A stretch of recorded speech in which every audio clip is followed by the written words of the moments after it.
I'm Steve Jobs. Que vous le croyez ou non, Steve Jobs n'a rien inventé. Ce n'est pas un ingénieur, ce n'est pas un génie de l'informatique, ni un chercheur. Et pourtant, sans lui, vous n'auriez jamais connu le Macintosh, ni l'iMac. Jamais écouté de la musique sur un iPod, jamais téléphoné avec un iPhone et bien sûr, vous n'auriez jamais navigué sur un iPad. Ces produits, il ne les a pas conçus lui-même, mais il a compris avant tout le monde qu'ils allaient changer nos vies. Regardez-moi ça, je peux pivoter l'écran du bout des doigts. Ce qu'il y a d'incroyable avec l'iPod, c'est que toute votre musique tient dans votre poche. Un iPod, un téléphone et un navigateur Internet en un seul appareil, et nous l'appelons l'iPhone. Regardez, je peux lire le New York Times, et vous avez vu comme c'est rapide ? Chacune de ces nouveautés est présentée comme des prophéties de nos vies futures. Et en plus, il rend tout ça extrêmement cool. C'est un visionnaire, un patron incroyablement charismatique, un redoutable communicant, mais il est aussi autoritaire, impitoyable et mégalomane. Steve Jobs se voit comme l'un des plus grands leaders culturels ou politiques de notre temps. Selon lui, il n'y a que quelques grands hommes dans l'histoire, Shakespeare, Newton, très peu. Et il se voit comme l'un d'eux. Et le reste de l'humanité, ce sont des fourmis, sans valeur et sans intérêt. Alors, comment cet autodidacte qui a une telle image de lui a-t-il bâti l'une des plus grandes compagnies de son époque? Steve Jobs, c'est d'abord l'histoire d'un homme qui voulait dominer le monde grâce à l'informatique, un monde cruel dans lequel tous les coups sont permis. C'est à San Francisco, en Californie, que Steve Jobs voit le jour le 24 février 1955. Et tout ne commence pas si bien que ça puisqu'il est abandonné dès sa naissance par ses parents biologiques. Sa mère, une étudiante célibataire, et son père, un jeune professeur d'origine syrienne, ne peuvent pas s'en occuper. On le confie alors à une famille, Paul et Clara Jobs, un couple très middle class qui n'a pas fait beaucoup d'études. Mais les Jobs s'engagent à faire tous les sacrifices pour envoyer Steve à l'université.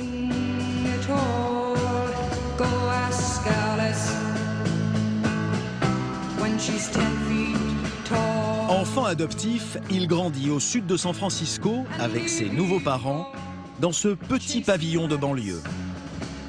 Ici, au cœur d'une vallée parsemée de champs de pommiers qui deviendra bientôt la Silicon Valley.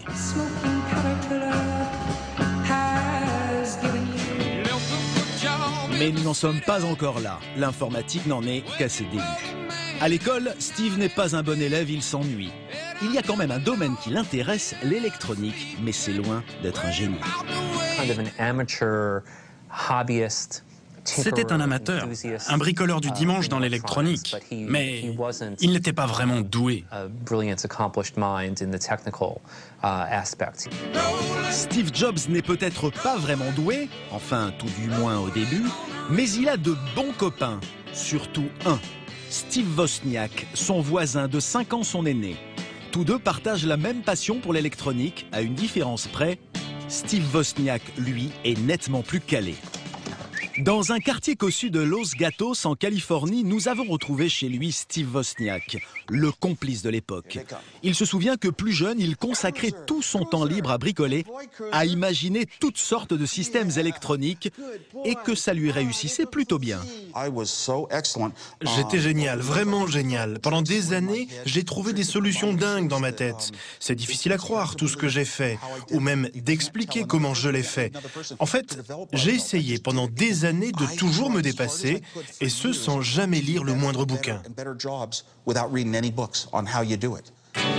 Ces prouesses du passé, Steve Wozniak n'en revient toujours pas lui-même. Il faut dire qu'il y a de quoi. C'était un génie, très précoce. À 3 ans, il sait déjà lire. À 7 ans, il fabrique de ses mains sa propre radio. À 13 ans, l'électronique n'est déjà plus un secret pour lui. L'adolescent enchaîne les inventions. Sa plus étonnante, c'est la Blue Box, la boîte bleue, le premier téléphone qui permet de passer des coups de fil illimités partout dans le monde sans rien payer. Vous émettiez certaines tonalités particulières de votre téléphone et alors il vous connectait à n'importe quelle ligne téléphonique dans le monde et tout ça sans facture. Le procédé fonctionne parfaitement, mais c'est illégal. Il ne peut donc rien en faire. Ce n'est que quelques années plus tard que Steve Wozniak va inventer la machine du futur. Oui, la voici. Cette caisse en bois, fabriquée avec les moyens du bord, on dirait un jouet. C'est pourtant le premier ordinateur personnel de l'histoire. L'aspect est rustique, d'accord, mais c'est révolutionnaire. Nous sommes en 1976 et à l'époque, les ordinateurs ressemblent encore à ça. D'énormes machines qui remplissent des salles entières. Pas de clavier ni d'écran. On est loin de notre ordinateur d'aujourd'hui. Comparé à ces monstres, la petite machine de Steve Wozniak est une avancée spectaculaire. Mais comme d'habitude, il ne réalise pas la portée de son invention. Jusqu'au jour où il la montre à ses amis et notamment à Steve Jobs. Sur une table, j'ai installé un écran et mon nouveau prototype d'ordinateur pour impressionner mes amis.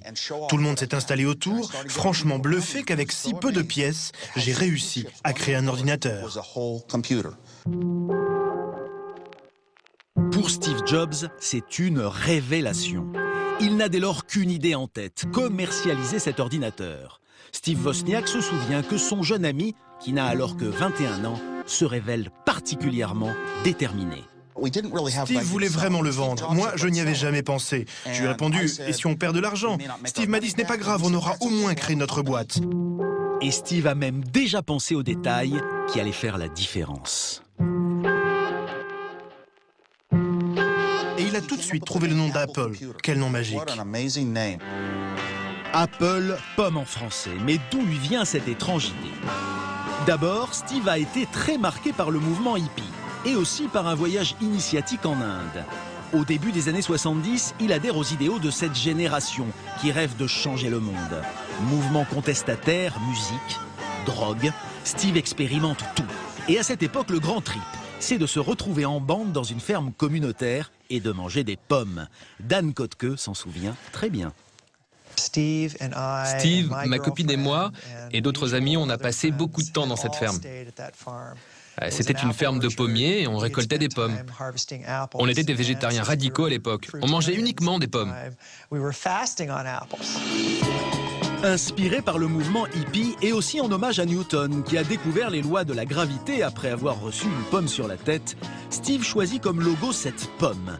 Le petit morceau croqué à droite, c'est pour éviter qu'on ne la confonde avec une tomate. Le jeune patron hippie doit maintenant trouver des clients intéressés par cet ordinateur révolutionnaire, baptisé Apple I. Très vite, il obtient une première commande, 100 appareils, au Byte Shop, l'un des premiers magasins spécialisés en informatique qui vient juste de s'installer dans la Silicon Valley, à côté de chez lui. Ce jour-là, selon Owen Linsmeyer, Steve Jobs démontre des talents de vendeur hors pair malgré un look très babacool. Imaginez un jeune hippie barbu avec un short, des sandales, qui espère récupérer des dizaines de milliers de dollars pour des ordinateurs pas encore construits sur un marché inexistant. À l'époque, il n'y avait pas de marché de micro-ordinateurs. Seulement ces deux mecs avec des rêves plein la tête dans un garage.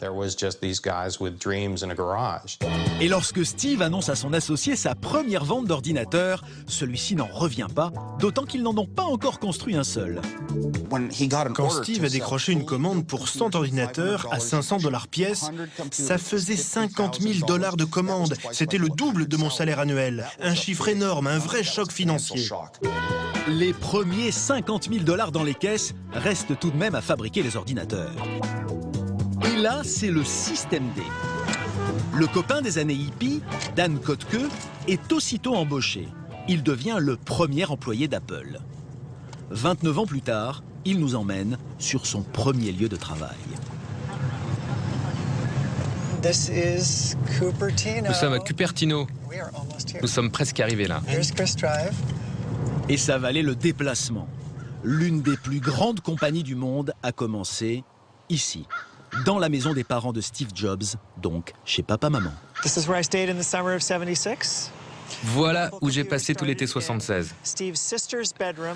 Apple a commencé dans la chambre de la sœur de Jobs, puis on a déménagé dans le salon. En fait, on fabriquait les Apple I sur la table du salon avant de s'installer dans le garage. Dan va travailler plusieurs mois dans ce garage, devenu depuis un lieu mythique de l'Amérique. Dan n'est pas bricoleur, encore moins spécialiste en informatique. Jobs non plus, il l'a juste engagé pour faire des soudures, payé $3,25 de l'heure. Plutôt un bon salaire à l'époque pour un simple technicien. À l'époque, je ne connaissais rien dans l'informatique. Je donnais juste un coup de main. Par contre, les deux Steve avaient un plan précis. Je ne comprenais rien de leur projet, je cherchais juste à les aider. Une entreprise qui bricole dans un garage, des dirigeants aux dégaines de hippies. Les premiers pas de la société Apple sont plutôt folkloriques. Mais leur ordinateur Apple I rencontre un vrai succès d'estime. En quelques mois, il s'en vend plus de 200 exemplaires. Pas si mal pour un appareil accessible alors aux seuls mordus d'informatique. Son aspect est plutôt sommaire. L'Apple est même vendu sans écran, c'est dire. Ses utilisateurs doivent se débrouiller tout seuls pour le raccorder à une télé. Et pour le faire marcher, de vraies compétences d'informaticiens et de bricoleurs s'avèrent obligatoires. On ne peut pas dire que l'Apple I était totalement un ordinateur personnel, car il fallait s'y connaître en informatique pour l'acheter. Il fallait savoir connecter des fils selon des plans, savoir le connecter à un écran ou à votre propre téléviseur, et savoir raccorder le tout à une alimentation électrique. Bref, il fallait être pas mal calé en informatique pour pouvoir le faire fonctionner. Steve Jobs comprend vite que cette clientèle d'accros d'initiés est trop limitée. Son ambition, vendre des micro-ordinateurs au grand public. Alors il va demander à Wozniak de perfectionner son invention pour la rendre accessible à tous. Quelques semaines plus tard, il rend sa copie. Voici Apple II. Dans ce cahier, j'ai écrit tous les codes du programme qui faisait fonctionner l'Apple II. Toutes ces notes sans une seule erreur. Vous deviez être fier. Je ne sais pas comment j'ai fait, mais oui, je suis fier. Très fier. Wozniak ne sait pas comment il a fait. Steve encore moins. Mais il a une chose que les autres n'ont pas, une vision. D'abord, cela passe par le design. Fini l'aspect bricolé. L'Apple II est assemblé dans une coque en plastique livrée avec un écran et un lecteur de disquette. Jobs vient de transformer une obscure machine en objet de consommation de masse. L'Apple II était révolutionnaire parce que c'était le premier ordinateur vraiment complet. Il y avait juste à le sortir de sa boîte et c'était prêt à démarrer. C'est déjà un vrai produit de consommation. Reste à convaincre les familles américaines de laisser entrer chez elles ce futur produit. Pour ça, Steve Jobs a une recette, la pub. Voici sa première campagne. L'Apple II est mise en scène au cœur de la vie domestique. De chez lui, dans sa cuisine, monsieur peut consulter ses actions en bourse. En cette fin des années 70, c'est encore de la science-fiction. Là est tout le génie de Steve Jobs. Faire entrer la technologie dans notre vie quotidienne et imaginer, avant tout le monde, 20 ans avant l'ère Internet, des produits simples, utiles, ludiques, qui vont changer la vie des gens. Nous sommes en 1979. Andy Hertzfeld est alors un jeune ingénieur. Il se souvient comment, dès sa mise en vente, l'Apple II a connu un succès fulgurant. À l'époque, le fait de vendre 1000 ordinateurs par mois, c'était énorme. Apple était vraiment ravi de vendre autant d'ordinateurs dès la première année. Fièrement, les deux fondateurs posent pour la postérité. En ce début des années 80, leur aventure tourne à la success story. Seulement 4 ans après leur début dans un garage, la petite entreprise s'est transformée en une firme incontournable de la Silicon Valley. L'Apple II a conquis l'Amérique. 300 000 exemplaires vendus. Il équipe même les écoles. C'est sur un Apple II que les jeunes Américains apprennent l'informatique. Fin 80, la jeune société entre en bourse. Et c'est un raz-de-marée. Près de 5 millions d'actions Apple s'arrachent en quelques minutes. La valeur de la société bondit de 32% dès le premier jour. Aussitôt, les deux jeunes Steve deviennent millionnaires. Jobs, 25 ans, Wozniak, 30 ans. À eux deux, ils pèsent 300 millions de dollars. Forcément, leur train de vie explose. Et voici la Porsche de Wozniak, immatriculée Apple II. Je pensais que je n'aurais jamais l'argent pour acheter une maison ou pour passer des vacances agréables à Hawaï. J'en étais vraiment persuadé. Et puis, du jour au lendemain, j'ai eu carrément tout. Oui, c'était vraiment un sentiment très agréable.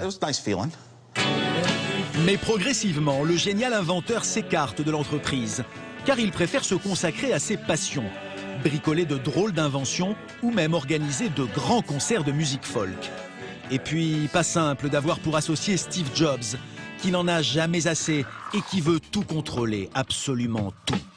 Pour Jobs, l'aventure ne fait que commencer. Le jeune patron de cette première start-up de l'histoire devient le chouchou des médias. Icône d'une nouvelle génération, il fait la une des plus grands magazines.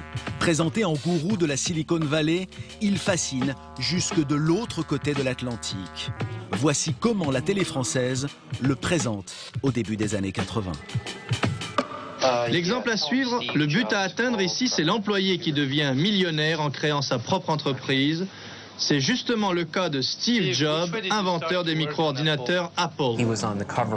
Il fait la une de Time Magazine à l'âge de 27 ans. Il pèse déjà des centaines de milliers de dollars et il devient un vrai héros de notre culture contemporaine. Steve Jobs, qui déjà ne brillait pas par sa modestie, va devenir complètement mégalo. Ce qu'il souhaite maintenant, c'est devenir le leader incontesté du monde informatique. Rien que ça. Nous sommes en 1981. IBM domine le secteur. C'est même à l'époque l'une des plus grosses multinationales de la planète. Avec plus de 350 000 employés, elle fabrique la plupart des gros systèmes informatiques. Et cette année-là, IBM décide de s'attaquer à son tour au marché des micro-ordinateurs en lançant l'IBM PC, largement inspiré de l'Apple II. Ce concurrent poids lourd va-t-il ébranler la nouvelle suprématie d'Apple? La réponse de Jobs et de ses équipes est sans appel. Ils ne croient pas une seconde à l'avenir du PC. Et ils ont même voulu fêter ça au jus de fruits. On s'est précipité pour l'acheter, et puis on l'a démonté. Et on était mort de rire à quel point c'était nul. Au départ, les gens d'Apple, quand ils ont découvert le PC, ils ont trouvé que c'était de la merde. Il ne permettait de rien faire d'intéressant, son graphisme était moins bien, il n'avait pas de bon logiciel. En fait, pour eux, c'était vraiment qu'une grosse boîte très moche. Steve Jobs a beau mépriser le PC, celui-ci se vend bien. Il grignote même des parts de marché à l'Apple II, une réussite qui tient alors en 3 lettres. Mais cette boîte pas très belle avait les lettres IBM écrites dessus. Et pour beaucoup de monde à l'époque, IBM c'était la valeur sûre. Et ils voulaient tous acheter du IBM à tout prix, quelle que soit la qualité de la concurrence. Touché dans son orgueil, Steve Jobs réagit. Convaincu de sa supériorité, il veut écraser IBM. Cela devient une obsession. Et pour mener cette guerre, il va d'abord recruter un businessman, et pas n'importe lequel. John Sculley, le président de Pepsi-Cola. L'homme s'est fait connaître en bousculant déjà un sacré concurrent, Coca-Cola. L'association des deux hommes est un événement. Business Week en fait même sa une. Leur plan pour s'attaquer à IBM. Steve Jobs ne doute de rien. Pour preuve, la manière dont il a convaincu Sculley de le rejoindre. Jobs a une phrase célèbre pour convaincre Sculley de le rejoindre à Apple. Il lui a demandé « Vous comptez vendre toute votre vie de l'eau sucrée ou vous voulez changer le monde avec moi ?» Changer le monde, voilà la mission de Steve Jobs. Et il va tout faire pour y arriver, qu'importe le prix à payer. Steve Jobs va maintenant se consacrer à la réalisation d'un grand projet, un ordinateur si avant-gardiste qu'il surpassera définitivement IBM. Son nom, le Macintosh. Pour le concevoir, il exige un dévouement total de la part de ses équipes. Ses ingénieurs doivent se plier à tous les sacrifices. Andy Hertzfeld n'en a pas gardé que des bons souvenirs. Steve m'a dit « J'ai une bonne nouvelle pour toi. Tu travailles sur le Mac maintenant. » J'ai dit « Génial. Donne-moi juste la journée pour terminer ce projet sur l'Apple II. » Il a répondu « Quoi? Quel projet? Qu'est-ce qui peut être plus important que le Mac ?» Je lui ai expliqué mon projet et Steve a dit « Mais c'est nul. Ce projet-là va nulle part. Tu commences à travailler sur le Macintosh tout de suite. » Et puis il a carrément débranché mon ordinateur et j'ai donc perdu tout le travail que j'avais fait dans la journée. Et il ne s'est pas arrêté là. Il est parti avec mon Apple II sous le bras. Il poussait ses équipes jusqu'au bout. Il a même fait faire des t-shirts pour les gens qui travaillaient sur le Mac avec écrit dessus « 90 heures de travail par semaine » et j'adore ça. 90 heures de travail par semaine. Après 3 ans à ce rythme frénétique, le Macintosh est enfin prêt. Date de sortie prévue, janvier 1984. Mais 1984, c'est aussi le titre d'un roman de George Orwell, une œuvre d'anticipation qui dénonce une société totalitaire dominée par un dictateur, Big Brother. Steve Jobs veut s'en inspirer. Il fait alors appel à Ridley Scott pour tourner une pub. Voyons maintenant pourquoi 1984 ne sera pas 1984. Dans cette pub, on voit des hordes d'hommes tout gris qui marchent tels des machines, le regard complètement hagard, en direction d'un auditorium pour écouter le discours de Big Brother. En fait, dans la vision du monde d'Apple, Big Brother, c'est IBM. Et Apple tient le rôle du sauveur. Les esclaves du spot représentent donc tous les employés condamnés à utiliser des ordinateurs IBM dans leur entreprise. La jeune sportive rebelle représente évidemment le Macintosh.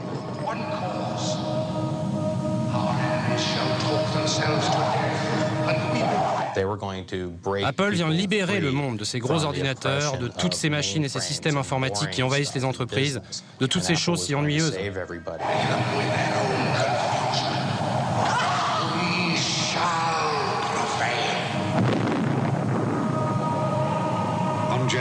Le 24 janvier, Apple va lancer le Macintosh. Vous verrez pourquoi 1984 ne ressemblera pas à 1984. Si le Macintosh n'apparaît pas dans cette pub, c'est parce que Steve Jobs veut se réserver ce privilège. Présenter lui-même son œuvre au monde entier. Andy se rappelle de ce fameux 24 janvier 1984, jour de la présentation du Macintosh. J'espère que l'on peut voir sur ces images le monde qu'il y avait. Les gens étaient fous de joie. Ce jour-là, Steve Jobs, devant une salle comblée en délire, organise son propre sacre. Vous venez de voir des images du Macintosh. Maintenant, j'aimerais que vous le voyiez en personne. Dans un show à l'américaine, tout à sa gloire et à celle de sa créature, il veut faire la démonstration de son avancée technologique. Permettre enfin d'humaniser les rapports avec l'ordinateur. Sur les écrans géants, on découvre l'animation et le graphisme. Pour la première fois, un ordinateur permet même de dessiner. Pour l'illustrer, un portrait de lui-même et encore plus mégalo que jamais, écoutez bien ce qu'il fait dire à sa machine. C'est avec beaucoup de fierté que je vous présente quelqu'un qui est comme un père pour moi, Steve Jobs. Steve Jobs a du mal à cacher son émotion, persuadé que son bébé va lui permettre d'écraser IBM et de devenir, bien sûr, le maître du monde. Vous avez vu là? Oh, il est en train de pleurer. À 29 ans, Steve Jobs est au top de sa gloire. Le Mac et sa démonstration, c'est un coup de maître.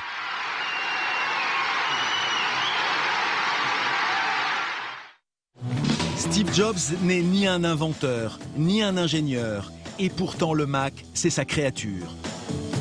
Pour la presse, unanime, c'est une révolution. Et du côté des ventes, un carton plein. On s'arrache le Mac malgré un prix de vente élevé, 2 500 $, soit le double du prix d'un appareil de chez IBM. Le Macintosh a été un énorme succès dès sa sortie. Il a vraiment attiré tous les gens qui trouvaient que l'ordinateur, c'était trop compliqué. Un produit qu'Apple destinait aux non-initiés. Ce qui distingue le Mac de ses autres concurrents, c'est sa grande facilité d'utilisation. Même un enfant peut le faire fonctionner, grâce à quelques trouvailles révolutionnaires, comme la souris. Jusqu'ici, une souris, ça n'existait pas sous cette forme. Idem pour les icônes, les menus ou les fenêtres. Ils font ici leur première apparition sur un écran d'ordinateur. Tout cela est possible grâce au cerveau du Macintosh, ce que l'on appelle le système d'exploitation. Il a 10 ans d'avance sur ses concurrents. Steve Jobs est persuadé d'être arrivé au sommet, seul, sans rival. Et pourtant, il y a un hic. Aveuglé par son combat contre IBM, il n'a pas vu qu'un autre danger le menace. Il s'appelle Bill Gates, un jeune crack de l'informatique. Il a le même âge que Steve, 29 ans, et comme lui, il a créé très jeune sa propre entreprise, Microsoft. Mais en 1984, année de l'explosion de l'Apple, ce n'est encore qu'une petite PME. Microsoft n'était pas encore la grosse multinationale qu'elle est aujourd'hui. À l'époque, Microsoft était même beaucoup plus petit qu'Apple. Microsoft, contrairement à Apple, ne fabrique pas d'ordinateurs, seulement des applications. Il fabrique aussi son propre système d'exploitation. Mais Bill Gates est impressionné par le système qui équipe le Macintosh. Il va même en faire publiquement l'apologie. Pour devenir une référence incontestée, il faut un ordinateur qui ne soit pas seulement novateur, mais un ordinateur qui fasse rêver. Et de tous les ordinateurs que j'ai vus, il n'y a que le Macintosh qui ait atteint ce niveau. Personne ne se doute alors que Bill Gates a un projet derrière la tête. Percer le secret du Macintosh. Car il veut fabriquer sous sa propre marque un système aussi évolué, avec l'idée non avouée de le vendre aux concurrents d'Apple. Mais comment va-t-il s'y prendre? Depuis quelque temps, Bill Gates travaille régulièrement pour Apple en lui fournissant des logiciels. À l'époque, les ingénieurs du groupe ne se méfient pas de ce petit fournisseur. Celui-ci va en profiter pour discrètement s'informer sur le système Macintosh. Je me souviens la première fois que nous avons montré le Macintosh à Bill Gates. Eh bien, c'est comme si on lui montrait son propre avenir. Chez Apple, ils vont mettre du temps à réaliser. Pourtant, Bill Gates se montre de plus en plus curieux. Tout ce qui concerne le Macintosh le passionne. Il pose beaucoup de questions, trop de questions, à tel point qu'un jour, Steve Jobs le surprend en grande conversation avec Andy. J'étais sur le point de lui expliquer comment marchait la souris, et Steve a pressenti ce que j'allais dire. Et donc, il a hurlé « Ferme-la !» très fort. Et apparemment, il n'a pas dû voir que j'avais compris, et donc il l'a redit « Ferme-la !» encore plus fort. Et tout le monde l'a regardé, du genre « Message reçu ?» Steve Jobs a eu raison de s'inquiéter, mais c'est déjà trop tard, le mal est fait. Quelques mois plus tard, coup de tonnerre, les ordinateurs PC ont miraculeusement rattrapé une bonne partie de leur retard. Ils ont adopté menu déroulant et souris. Tout cela grâce à un nouveau programme signé Microsoft. Bill Gates vient de sortir son propre système Windows, directement inspiré du cerveau du Macintosh. Quand Jobs s'en est rendu compte, j'étais dans le bureau avec lui.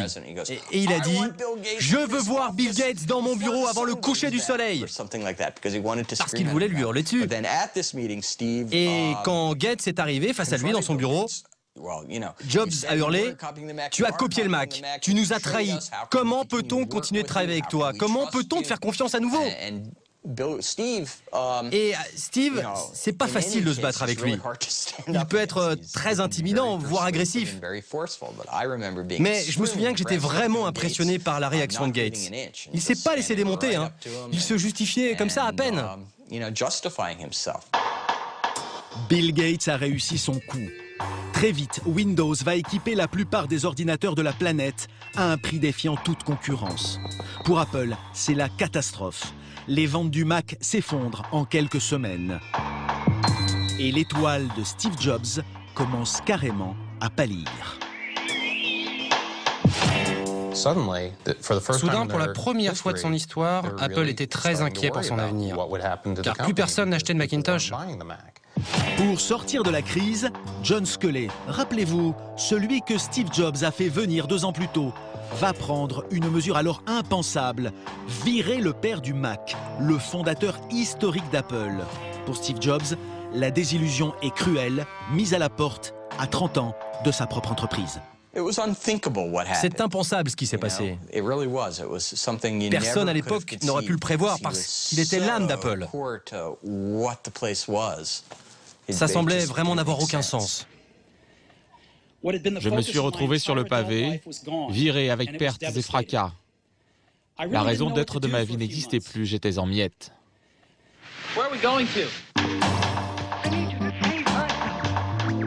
Nous sommes en 1985. Et Steve Jobs songe même à fuir la Silicon Valley, à vivre autre chose. Mais c'est un battant, un entrepreneur hors norme. Il va alors créer une nouvelle société d'informatique qu'il appellera Next, en quelque sorte la suivante après Apple.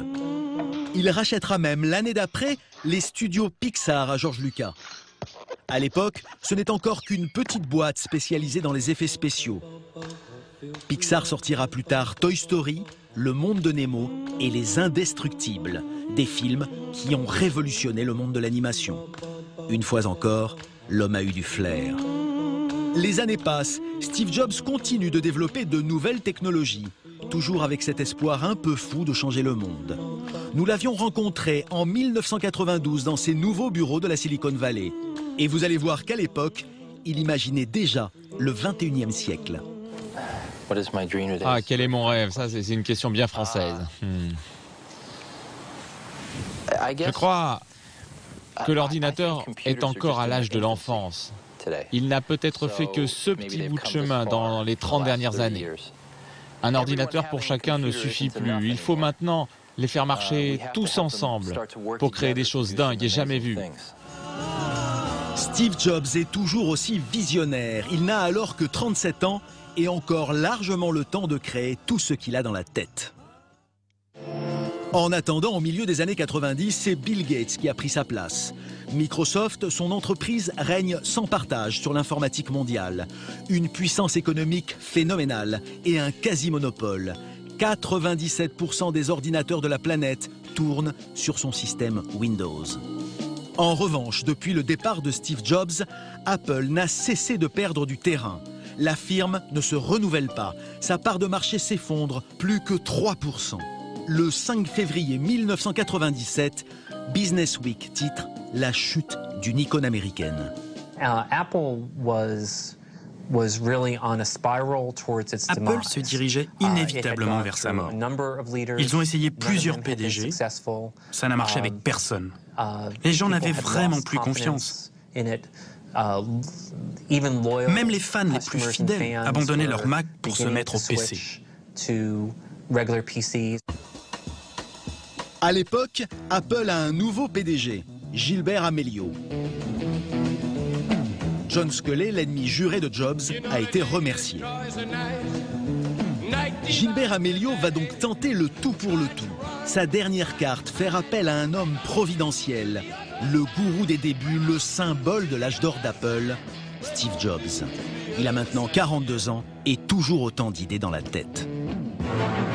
Août 1997. Le fondateur signe son retour avec une grande messe, comme à la belle époque. Attendu comme le messie par les derniers fidèles de la marque, Steve Jobs leur annonce son plan de sauvetage pour éviter la mort d'Apple et ça commence par un coup de théâtre. Je voudrais vous annoncer un grand partenariat aujourd'hui, très important pour Apple. Il s'agit de Microsoft. Stupéfaction dans la salle.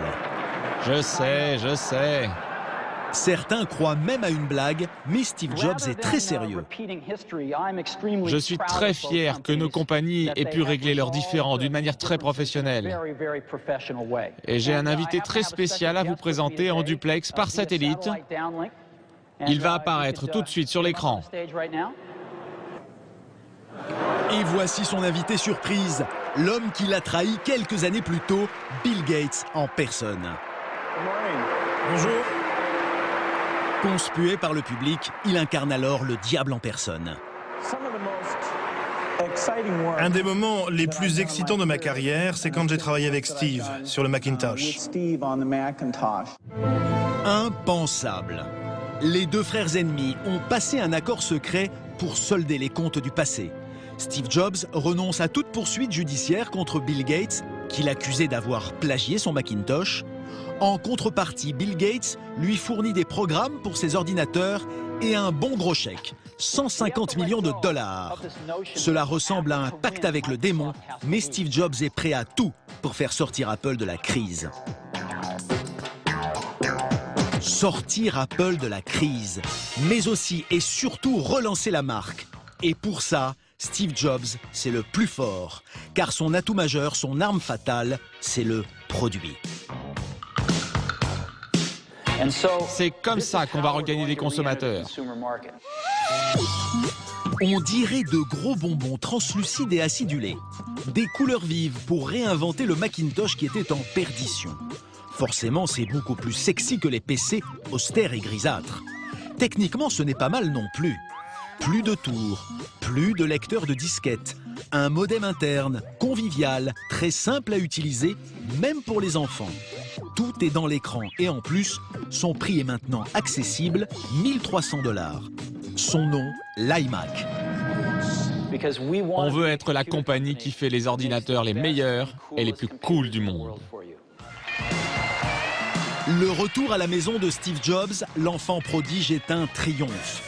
Sa nouvelle créature, l'iMac, annonce le début de l'ère Internet et ses gros bonbons se vendent comme des petits pains. Apple a retrouvé ses couleurs.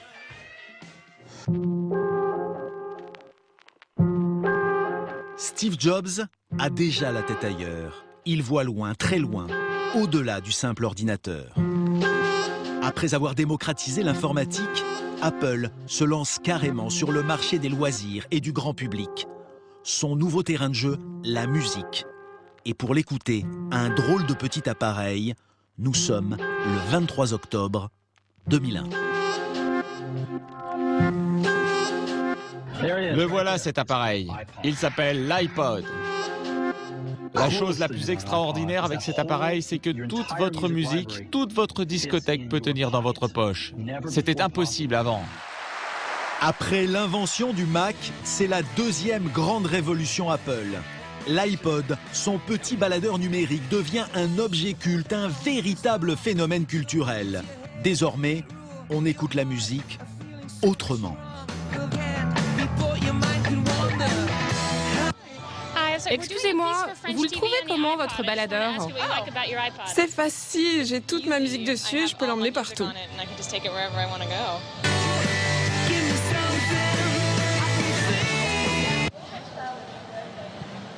C'est génial, hein. C'est la meilleure invention jamais faite.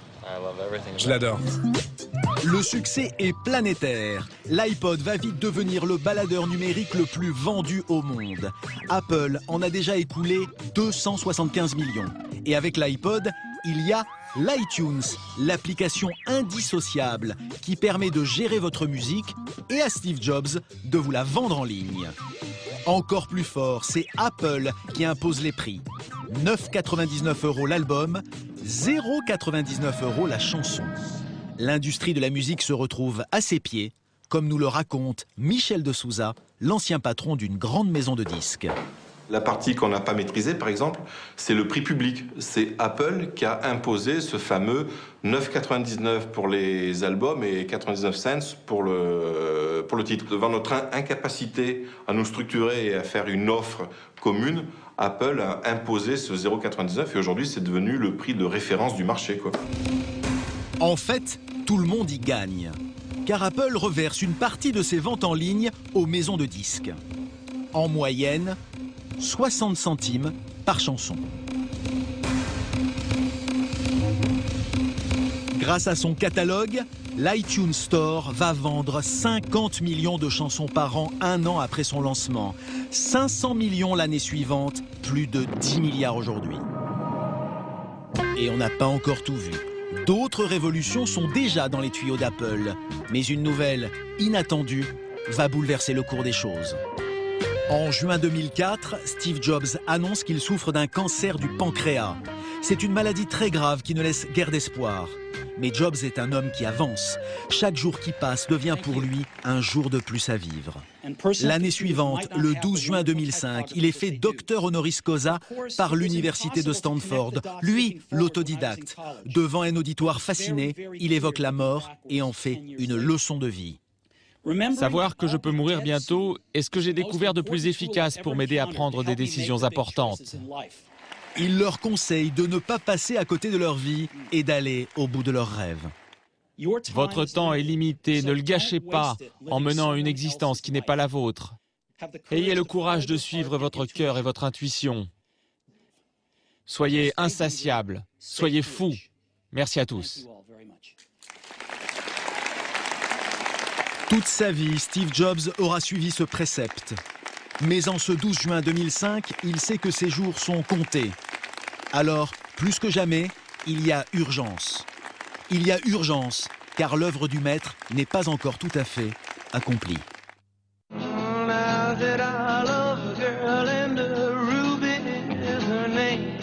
Et après l'informatique et la musique, place au téléphone. 9 janvier 2007, coup de tonnerre dans le monde de la téléphonie mobile. Un iPod, un téléphone et un navigateur Internet dans un seul appareil. Et nous l'appelons l'iPhone. Dans un nouveau show millimétré, Steve Jobs, tel un messie des temps modernes, lance son nouveau bijou avec une seule ambition, en faire la référence en matière de téléphonie mobile. Et surtout en faire un événement qui a le pouvoir de déplacer les foules. Dès sa sortie, c'est l'hystérie. Partout dans le monde, les mêmes files d'attente devant les magasins et des clients qui brandissent leur iPhone comme un trophée, du jamais vu pour un téléphone portable. En 3 ans, Apple va en écouler 75 millions.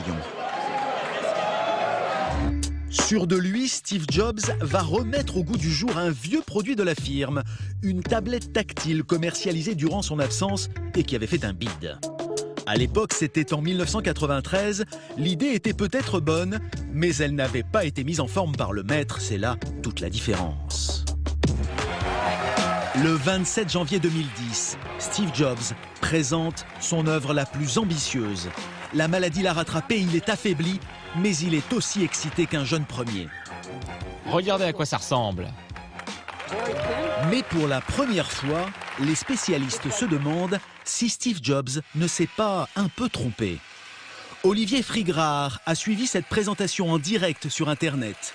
Journaliste spécialisé en informatique, il connaît Apple depuis longtemps. Et aujourd'hui, il est sceptique.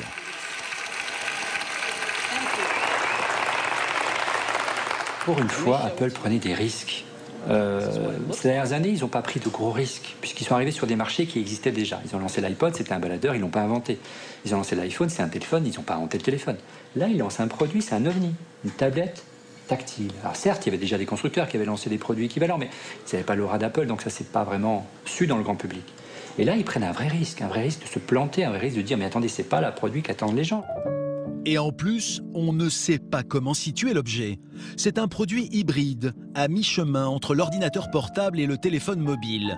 Pas de port USB, pas de lecteur DVD, pas de webcam. L'iPad déroute. Mais Steve Jobs ne doute pas. De toute façon, il ne doute jamais.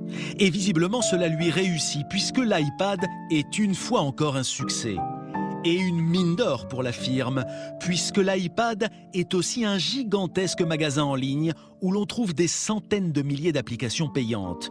Et sur chacune d'entre elles, Apple prend évidemment un pourcentage. Mais le plus bluffant dans cette histoire, c'est que l'on entre, grâce à l'iPad, dans une nouvelle ère informatique. On avait conscience que quelque part, sans exagérer, entre guillemets, on vivait peut-être un moment historique de l'histoire de l'informatique.